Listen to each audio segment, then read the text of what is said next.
Assalamualaikum warahmatullahi wabarakatuh. Selamat pagi teman-teman yang sudah mengklik video saya, menonton video saya. Terima kasih atas tontonannya dan like-nya dan subscribe-nya. Eh, saya kali ini sedikit akan memberikan wawasan tentang golok ya. Golok, semua manusia, semua orang Indonesia yang selalu tahu apa itu golok. Golok itu ya sesuatu benda yang digunakan untuk perkakas, entah itu untuk bertani atau untuk menyembelih. Nah, pada segmen kali ini saya akan sedikit menekankan ya, kesalahan-kesalahan para penyembelih hewan ketika kurban karena mereka salah memilih golok. Golok itu ada dua, saya tekankan, golok sembelih dengan golok satunya lagi golok tebas. Ada golok sembelih, ada golok tebas.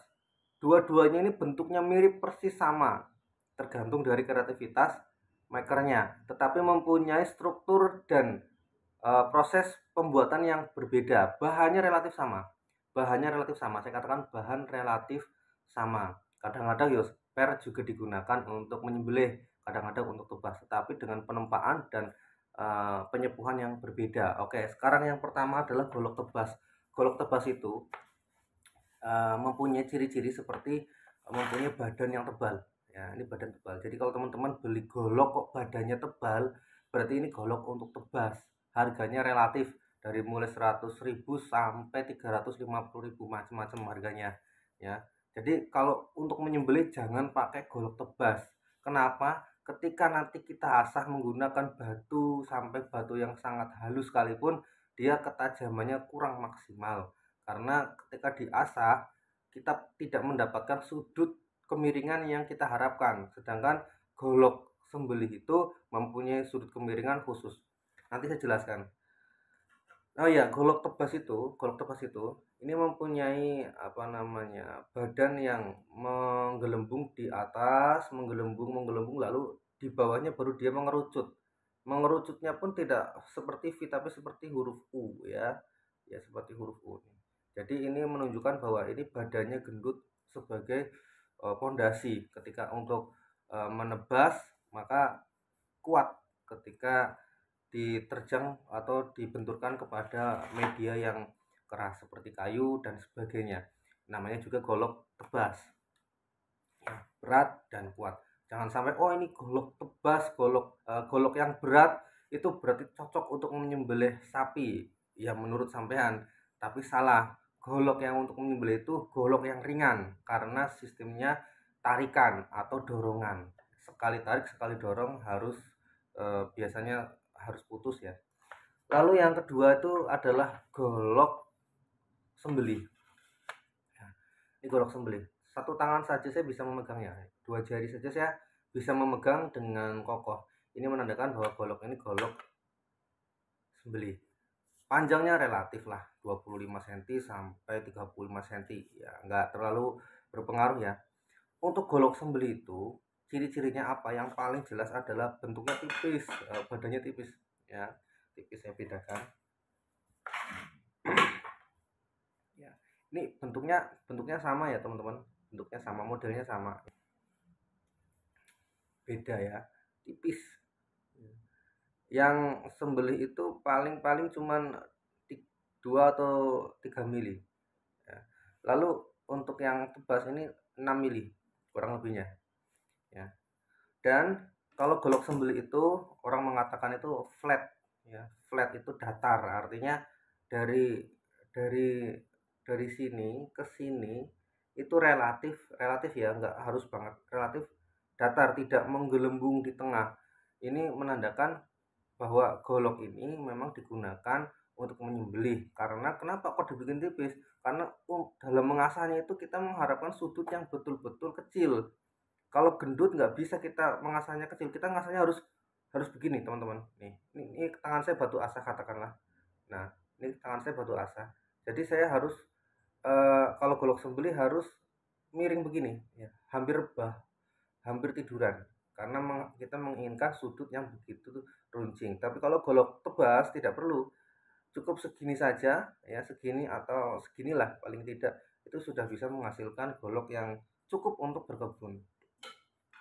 Yang kedua dari segi bahan. Nah, bahan yang biasa digunakan untuk golok sembelih, golok tebas relatif sama. Yang paling umum adalah per. Ini juga per, tapi saya tidak tahu ini per mobil apa truk ya. Ya, pokoknya semua bahan yang terbuat dari per itu bisa digunakan untuk sembelih.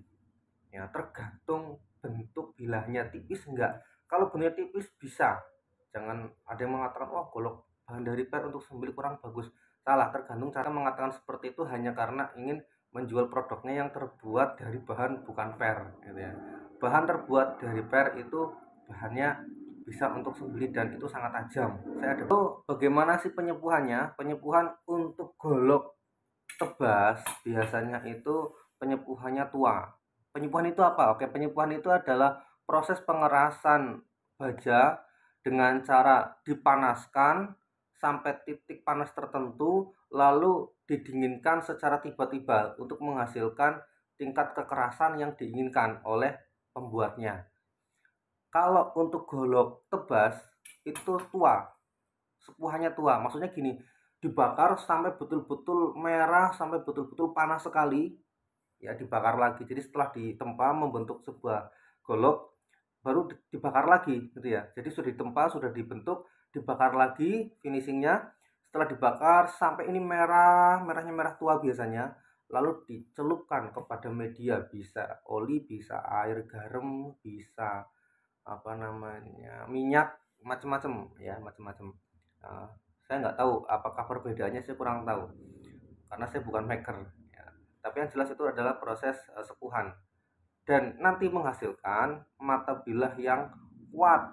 Ini mata bilahnya kuat, bahkan kalau terlalu tua dia akan gerimpil. Gerimpil itu apa? Ketika digunakan untuk menebas biasanya malah rapuh gitu. Jadi yang tahu tingkat kematangannya adalah dari pembuat atau empu sendiri. Kalau untuk golok sembelih itu dalam penyepuhannya itu tidak terlalu tua. Saya katakan kalau ini misalkan ini 70%, nah kalau golok sembelih itu mungkin 50 atau 45%. Kenapa dibuat seperti itu? Ini ada alasannya teman-teman, ada alasannya. Karena golok sembelih itu dibuat sedikit agak lunak, sepuhan muda itu berarti sedikit lunak karena kita mengharapkan mata bilah diasah sampai grit yang sangat tipis gitu ya. Semakin tajam suatu golok berarti ujung mata goloknya itu semakin semakin tipis. Semakin tipis. Nah, semakin tipis namanya suatu media kok semakin tipis berarti dia akan semakin rapuh. Maka jangan sampai dibuat terlalu keras. Nanti ketika terlalu keras diasah dia gerimpil. Gerimpil itu apa ya? Ompong ya. Matanya hancur. Matanya doang loh ya. Matanya nggak kelihatan, kalau dari kasat mata nggak kelihatan. Kelihatan bagi yang sudah ahli mengasah baru kelihatan. Dan itu biasanya ketika digunakan untuk menyayat kertas itu tidak halus gitu ya. Biasanya kalau teman-teman yang sudah pengalaman beli golok ternyata temperaturnya terlalu tinggi, biasanya mereka bakar lagi dengan menggunakan api sampai berwarna biru, lalu didiamkan dengan suhu ruangan. Nanti baru bisa diasah. Jadi itu adalah perbedaan golok sembelih dengan golok tebas. Jadi saran saya teman-teman yang nanti akan membeli golok sembelih atau golok tebas produk lokal, silahkan tanya dulu ini ketebalannya berapa, fungsinya untuk golok multifungsi atau golok untuk sembelih ya. Jangan salah beli. Relatif harganya, cari harga yang paling murah saja 200.000, golok sembelih bahan baja per itu sudah cukup untuk menyembelih, asalkan tahu cara mengasahnya. Nanti di segmen berikutnya saya akan menjelaskan tentang bagaimana cara mengasah golok yang benar. Terima kasih teman-teman sudah menonton video saya, semoga bermanfaat. Wassalamualaikum warahmatullahi wabarakatuh.